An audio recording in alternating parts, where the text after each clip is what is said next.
बातें करते हम खेतों की और उसके रखवाली की, बाग बगीचा फल फूलों और फसलों की हरियाली की। हम बीजों की बातें करते उत्तम जल संसाधन की, हम तकनीकी बातें करते फसलों के उत्पादन की। हर किसान का सपना सच हो जीवन सुखद बनाने को, गाँव-गाँव के हर आंगन का प्यारा सा ये दर्शन। कृषि दर्शन, कृषि दर्शन, कृषि दर्शन, कृषि दर्शन, कृषि दर्शन, कृषि दर्शन, कृषि दर्शन, कृषि दर्शन। नमस्कार, जोहार। मेहनत से बनाएं अपनी पहचान। कृषि दर्शन कार्यक्रम आपका मार्गदर्शन करता रहेगा, आपके घरों में दीपक जलता रहेगा। कृषि दर्शन कार्यक्रम की शुरुआत हो चुकी है, तो सबसे पहले हम देखेंगे कृषि समाचार।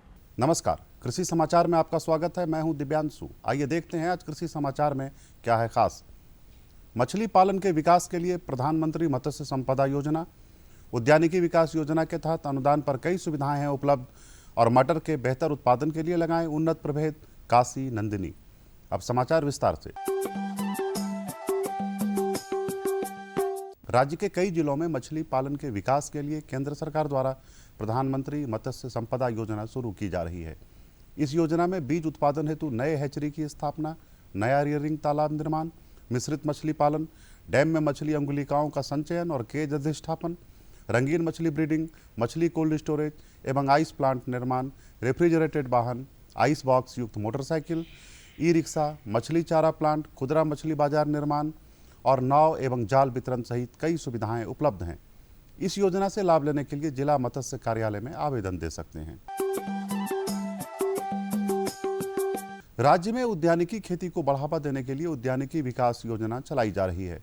इस योजना के तहत कई सुविधाएं उपलब्ध कराई जा रही हैं, जिसमें बागवान, उद्यान मित्रों और किसानों के लिए 5 दिवसीय प्रशिक्षण, युवाओं के लिए माली प्रशिक्षण, मिर्च, ओल, अदरक और पपीता की खेती, कीट मुक्त सब्जी की खेती, खुले वातावरण में फूलों की खेती, गुणवत्ता युक्त सब्जी, फूल, फल के पौधों का बिचड़ा उत्पादन, गृह वाटिका की स्थापना, सब्जी की तकनीकी खेती के लिए प्रत्यक्षण और पॉली हाउस का निर्माण शामिल है। इस योजना से लाभ लेने के लिए जिला उद्यान कार्यालय से संपर्क कर सकते हैं। किसान भाइयों, बैगन फसल में फल छेदक कीटों के नियंत्रण के कई उपाय हैं। इसकी शुरुआत बिचड़ा लगाने के समय से ही करें। बिचड़ों को संरक्षित संरचना के अंदर लगाएं। इसके अलावा बिचड़ों को खेत में रोपने के बाद फल छेदक कीटों से बचाव के लिए नीम की खल्ली और नीम निर्मित दवा का उपयोग कर सकते हैं। किसान भाई, बैगन में जो तना छेदक और फल छेदक लगता है, तो पहला तो बचाव है कि जहाँ पर हम बिचड़ा तैयार कर रहे हैं तो उसको सुरक्षित जगह पर करें, जैसे कि मच्छरदानी के अंदर में करें या पॉली हाउस के अंदर करें, तो वहाँ से जब सुरक्षित रहेगा तो आपका रहेगा। दूसरा जो है, अपने खेत में नीम खल्ली का प्रयोग करें, नीम आधारित दवा का प्रयोग करें, और कटाई छटाई मेन है कि जो भी तना में जैसे आपको लक्षण दिखाई पड़े तो उसको कटाई छटाई करें। रासायनिक दवा का प्रयोग अंतिम हथियार है। जब आपको कोई उपाय नहीं सूझे तब जो है कोराजेन या फेम नामक दवा जो है 1 ml 3 लीटर पानी में मिला करके छिड़काव करें, लेकिन कम से कम 15 दिन के कम अंतराल पर रासायनिक दवा का छिड़काव नहीं करना चाहिए। आप इस बीच में जो है जैविक दवा का प्रयोग करके उसको कम कर सकते हैं, पूर्ण रूप से नियंत्रित नहीं कर। राज्य के किसान मटर की खेती के लिए अभी से लेकर 15 नवंबर तक बुआई कर सकते हैं। झारखंड में मटर के बेहतर उत्पादन के लिए उन्नत प्रभेद आर्केल, पूसा प्रगति, PM 113, काशी नंदिनी या आजाद P1 लगाएं। मटर की बुआई में 100 किलोग्राम बीज प्रति हेक्टेयर की दर से लगाएं। बुआई में कतारों के बीच 30 से 45 सेंटीमीटर और पौधों के बीच 6 से 10 सेंटीमीटर की दूरी रखें। मटर से अच्छी उपज प्राप्त करने के लिए उन्नत प्रभेद आर्केल, पूसा प्रगति, PM 113, काशी नंदिनी या आजाद P1 लगाएं। इनकी उत्पादन क्षमता 80 से 100 क्विंटल प्रति हेक्टेयर है। किसान भाइयों, खरीफ का मौसम चल रहा है। इस मौसम में विभिन्न फसलों की बुआई और खेत में खाद डालने के लिए कृषि उपकरण, फर्टिलाइजर कम सीड ब्रॉडकास्टर का उपयोग कर सकते हैं। इसकी कार्यक्षमता 2 एकड़ प्रतिदिन है। आइए जानते हैं प्याज फसल में रासायनिक दवा के बिना कैसे कीट नियंत्रण करें। प्याज फसल में कीट ना लगे, इसके लिए किसान एक आसान उपाय अपना सकते हैं। इसके लिए प्याज फसल लगाने से 30 दिन पहले 250 वर्ग मीटर भूखंड की दर से खेत के चारों ओर मक्का फसल 2 कतारों में लगा दें। इसके बाद मक्का फसल के घेरे के अंदर प्याज लगाएं, फसल में कीटों का प्रवेश नहीं होगा। और अब एक नजर राज्य के 5 प्रमुख शहरों के मौसम के मिजाज पर। आज राज्य के 5 प्रमुख नगरों के अधिकतम और न्यूनतम तापमान कुछ इस प्रकार दर्ज किए गए। रांची का अधिकतम तापमान 29 डिग्री सेल्सियस और न्यूनतम 22 डिग्री सेल्सियस। जमशेदपुर का अधिकतम तापमान 32 डिग्री सेल्सियस और न्यूनतम 25 डिग्री सेल्सियस। मेदिनीनगर का अधिकतम तापमान 33 डिग्री सेल्सियस और न्यूनतम 24 डिग्री सेल्सियस। देवघर का अधिकतम तापमान 33 डिग्री सेल्सियस और न्यूनतम 25 डिग्री सेल्सियस। धनबाद का अधिकतम तापमान 34 डिग्री सेल्सियस और न्यूनतम 26 डिग्री सेल्सियस रहा।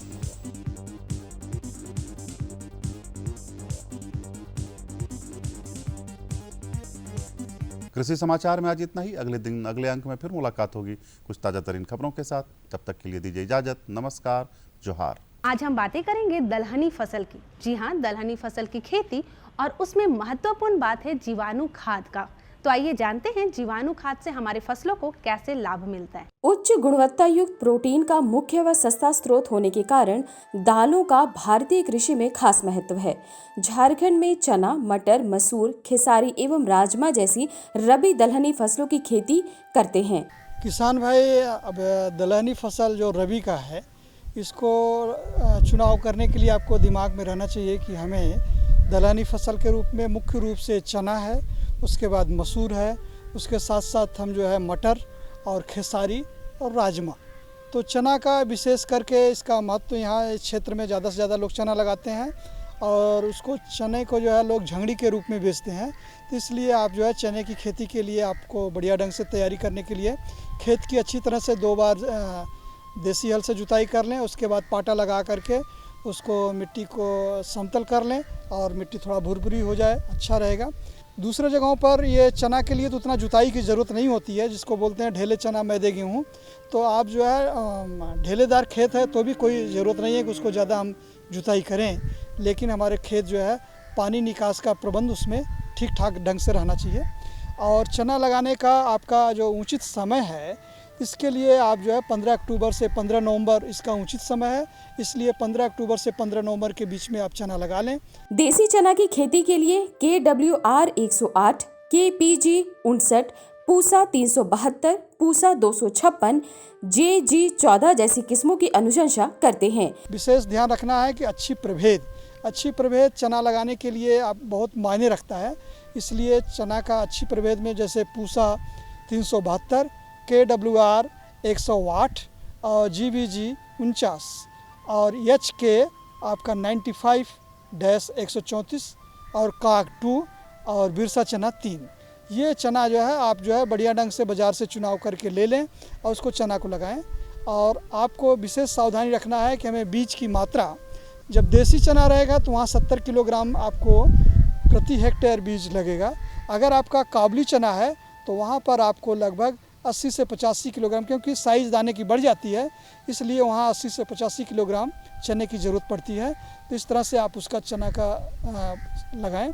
आमतौर पर चना सहित अन्य रबी दलहनी फसलों के लिए कृषि वैज्ञानिक औसतन 25 kilogram nitrogen, 50 kilogram phosphorus, 25 kilogram potash और 20 किलोग्राम जिंक सल्फेट की अनुशंसा करते हैं। और उर्वरक की जहाँ तक बात होती है तो वहाँ 25, 50, 25, 20, 25 kilogram nitrogen, 50 kilogram phosphorus, 25 kilogram potash और जिंक सल्फेट वहाँ पर आपको 20 किलोग्राम लगाना चाहिए। इससे आपका ज़मीन में जो उर्वरता है, पौधे को बैलेंस मिलेगा और वहाँ फली का विकास अच्छा होगा। रबी दलहनी मटर की खेती के लिए मिट्टी की अच्छी तरह से जुताई करें। खेत में चना की तरह ही संतुलित मात्रा में रासायनिक उर्वरक डालें। चना के साथ साथ मटर, दाल वाली मटर की खेती की जाती है। तो सब्जी मटर की तो सब्जी में उपयोग होता है, लेकिन दाल वाली मटर की खेती की जा सकती है। वहाँ पर DDR 25 और दांते वाला मटर 1, VL 42 और साथ में दूसरी रचना है, अर्पणा है, मालवी है, अन्य जो है मटर जो है आप लगा सकते हैं। इसमें भी बीज की मात्रा आपका लगभग 70 से 80 किलोग्राम लगता है। उर्वरक जो चना में हम देते हैं आप 25, 50 और 20, 25 kilo nitrogen, 50 kilo phosphorus, 25 kilogram potash और 20 किलोग्राम ये सल्फर जिंक सल्फेट का उपयोग करते हैं। इस तरह से हम उपयोग करके उसको लाभ ले सकते हैं। मसूर की खेती के लिए अन्य रबी दलहनी फसलों की तरह ही खेत की तैयारी करें। मसूर के लिए 30 kilogram nitrogen, 25 kilogram phosphorus, 25 kilogram potash और 20 किलोग्राम जिंक सल्फेट है। तो मसूर भी हमारे क्षेत्र में लगाना चाहिए किसानों को। तो मसूर के लिए अच्छी वेराइटी है HUL 57, WBL 177, KLS 218, IPL 406, PL 406 और 639 ये वेराइटियाँ आपको लगाना चाहिए। और प्रभेद जो है लगभग आपका अच्छी रहेगी तो आपका लाभ मिलेगा। और बीज की मात्रा यहाँ पर मसूर जो है 30 किलोग्राम प्रति हेक्टेयर दें। लाइन से लाइन 25 सेंटीमीटर, पौध से पौध 8 सेंटीमीटर। और उर्वरक आप जो दलहनी फसलों में दे रहे थे 25 kilo nitrogen, 50 kilo phosphorus, 25 kilogram potash और 20 किलोग्राम सल्फेट का प्रयोग करें। और निकाई गुड़ाई 25 से 30 दिन पे आपका पहला, दूसरा आपका लगभग 45 से लेकर के 50 दिन पर निकाई गुड़ाई कर देंगे। सिंचाई आपको इसमें 25 से 30 दिन पर पहली सिंचाई और दूसरी सिंचाई आपकी लगभग 45 दिन से 50 दिन पर सिंचाई करना चाहिए। समय पर सिंचाई, कीट एवं रोग का समय पर निदान कर दलहनी फसलों से अच्छी आमदनी प्राप्त की जा सकती है। हरे भरे फसल हमें भाते हैं, हरी हरी सब्जियों का स्वाद हमें आता है, क्योंकि हरे साग सब्जियों में पौष्टिक आहार भी भरपूर हम पाते हैं। जी हाँ, हम बातें करने जा रहे हैं बैगन और शिमला मिर्च की खेती के बारे में। तो आइए इसके बारे में विस्तार से जानते हैं। शिमला मिर्च और बैंगन की खेती झारखंड में बड़े पैमाने पर की जाती है। शिमला मिर्च की खेती के लिए भूमि की अच्छी तरह से जुताई कर उसमें 300 से 400 क्विंटल सड़ी हुई गोबर की खाद डालें। अम्लीय होने की स्थिति में चूना अवश्य डालें। किसान भाइयों, शिमला मिर्च की खेती हमारे झारखंड राज्य में और रांची जिले में विशेष रूप से बहुत ही प्रमुख रूप से की जा रही है। बहुत से किसान भाई इसकी खेती कर रहे हैं। शिमला मिर्च की खेती में सबसे पहले जो भूमि की तैयारी की बात आती है तो उसे सामान्य तरीके से आप 2-3 गहरी जुताई करके भूमि को समतल कर लें और अच्छे से उसमें मतलब मिट्टी उसकी थोड़ी बारीक कर लें।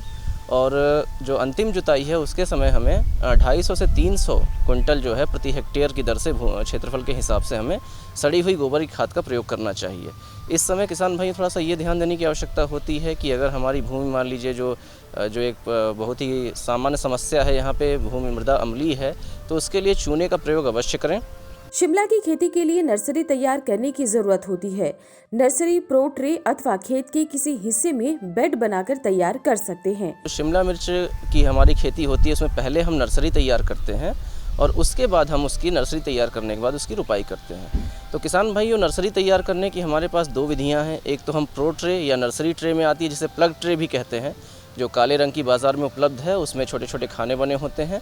तो उसमें हम आधी कंपोस्ट और आधी कोकोपीट की मात्रा समान भाग में मिला के, अगर यदि हम 1 किलो कंपोस्ट ले रहे हैं तो उसमें 1 किलो ही हम कोकोपीट मिलाएंगे। इसको मिला के अच्छे से भर देते हैं और उसके बाद उसमें बीज लगा के हम उसकी नर्सरी तैयार करते हैं। इसके अलावा जो हमारा सामान्य तरीका है क्यारी बनाने का, तो क्यारी बनाने के लिए किसान भाइयों जो भूमि का चुनाव करते हैं उसकी भूमि उर्वर होनी चाहिए और जो वहाँ पे जल जमाव की किसी प्रकार से स्थिति नहीं आनी चाहिए। इतना करने के पश्चात थोड़ा सा हमको ध्यान देने की आवश्यकता ये होती है कि सामान्य रूप से जो बीज बाज़ार में उपलब्ध हैं वो वैसे तो उपचारित रहते हैं, परंतु अगर किसी दशा में उपचारित नहीं है तो उसका ट्राइकोडर्मा से कम 5 से 6 ग्राम प्रति किलोग्राम बीज की दर से उसका उपचार कर देते हैं। और अन्यथा उसका कार्बेंडाजिम से भी, जो एक रसायन है, उसका भी 2 ग्राम प्रति किलोग्राम बीज की दर से उसका उपचार किया जा सकता है। शिमला मिर्च के अच्छे उत्पादन के लिए सही किस्मों का चुनाव बहुत जरूरी है। इसके लिए कृषि वैज्ञानिक अर्का मोहिनी, अर्का वसंत, अर्का गौरव, इंदिरा, भारत, कैलिफोर्निया वंडर जैसी किस्मों की अनुशंसा करते हैं। इसमें किसान भाइयों हम बात करेंगे अगर प्रमुख प्रभेदों की, तो इसमें आपको शिमला मिर्च में जो आपकी हमारा Indian institute of horticultural research है, बेंगलोर का जो संस्थान है भारत सरकार का, वहाँ से भी अर्का मोहिनी, अर्का बसंत, अर्का गौरव, ये प्रमुख प्रजातियाँ इसकी रिलीज़ की गई हैं। इसके अलावा आपकी इंदिरा है, भारत है, कैलिफोर्निया वंडर है, ये सब हमारी शिमला मिर्च की प्रमुख प्रजातियाँ हैं। तो अगर इनका हम किसान भाई चुनाव करते हैं तो उनसे अच्छी उपज उनको प्राप्त होगी। इसके अलावा संतुलित मात्रा में उर्वरकों का इस्तेमाल करें। कृषि वैज्ञानिक शिमला मिर्च की खेती के लिए 200 किलोग्राम नाइट्रोजन, 150 किलोग्राम फास्फोरस और 200 किलोग्राम पोटाश की अनुशंसा करते हैं। तो इसमें हम कम से कम 200 किलोग्राम नाइट्रोजन और 150 किलोग्राम फास्फोरस और 200 किलोग्राम पोटाश, कम से कम इतना हम प्रति हेक्टेयर की दर से इसका NPK का व्यवहार, हम नाइट्रोजन, फास्फोरस और पोटाश का व्यवहार हमें करना चाहिए। और ये भी किसान भाई थोड़ा सा जो जिस प्रकार से जिस प्रजाति की जितनी उपज है उसके हिसाब से इसमें हम अंतर कर सकते हैं। बैंगन की खेती के लिए भी शिमला मिर्च की तरह ही खेत तैयार करें। नर्सरी, प्रो ट्रे अथवा खेत में तैयार किया जा सकता है। किसान भाइयों, जैसा हमने शिमला मिर्च के लिए बताया उसी प्रकार से उसकी 2 तरीके से आपकी नर्सरी तैयार कर सकते हैं, एक प्रो ट्रे में भी और एक आप क्यारी बना के भी। तो जो आपकी इसमें जो बीजोपचार हमने बताया कि ट्राइकोडर्मा से ही आपको करना चाहिए, तो उसके लिए 5 से 6 ग्राम ट्राइकोडर्मा 1 किलोग्राम बीज के लिए आप उसका प्रयोग करें। कृषि वैज्ञानिक बैंगन की खेती के लिए Pusa purple round, Pusa purple long, Pusa purple cluster, स्वर्ण मणि, स्वर्ण श्री, स्वर्ण शक्ति जैसी प्रजातियों की अनुशंसा करते हैं। अगर हम प्रजातियों की बात करते हैं तो Pusa purple round, Pusa purple long, Pusa purple cluster, इसके अलावा हमारा जो यहाँ पे ICR का संस्थान है एक प्लांडू में, रांची ज़िले में, वहाँ से कुछ वैरायटियाँ हमारी प्रजातियाँ विकसित की गई हैं, जैसे हमारा स्वर्ण मणि, स्वर्ण श्री, स्वर्ण शक्ति, ये सब प्रजातियाँ हमारे किसान भाई बैगन की खेती के लिए इसका चुनाव कर सकते हैं। इसके अलावा भी जो विभिन्न प्राइवेट कंपनियाँ हैं इनकी भी बाज़ार में बीज इसके उपलब्ध हैं और किसान भाई उसके अपने अनुभव के आधार पर उसका चुनाव कर सकते हैं। बैंगन की खेती के लिए रबी के मौसम में पौधे से पौधे की दूरी 45 सेंटीमीटर और कतार से कतार की दूरी 2 फीट रखें। बैंगन को कीट और रोग से बचाएं। थोड़ा सा इसमें ध्यान देने की आवश्यकता किसान भाइयों ये है कि जब हम बैगन की खेती कर रहे हैं तो कम से कम जो रबी का हमारा मुख्य सीज़न है उसमें 2 फीट लाइन से लाइन की दूरी और जो पौधे से पौधे की दूरी है वो 45 सेंटीमीटर रखें, क्योंकि बढ़वार इस टाइम जो हमारे पौधे की होती है वो अधिक होती है। ये जो प्रजातियां हमने बताई किसान भाइयों, उसमें जो हमारी उपज जो प्राप्त होती है बैगन में वो लगभग 60 से 65 टन से लेकर 70 से 75 टन तक आपको उपज प्राप्त होती है और जो उसकी रोपाई करने के लगभग आपका 60 से 65 दिन बाद ही इसकी हमको तोड़ाई प्रारंभ हो जाती है। बैंगन और शिमला मिर्च की खेती कर अच्छी आमदनी प्राप्त की जा सकती है, बशर्ते इसे कीट और रोगों से बचाया जाए। देखा ना किसान भाई बहनों, हर जानकारी हमें एक नया मोड़ देती है।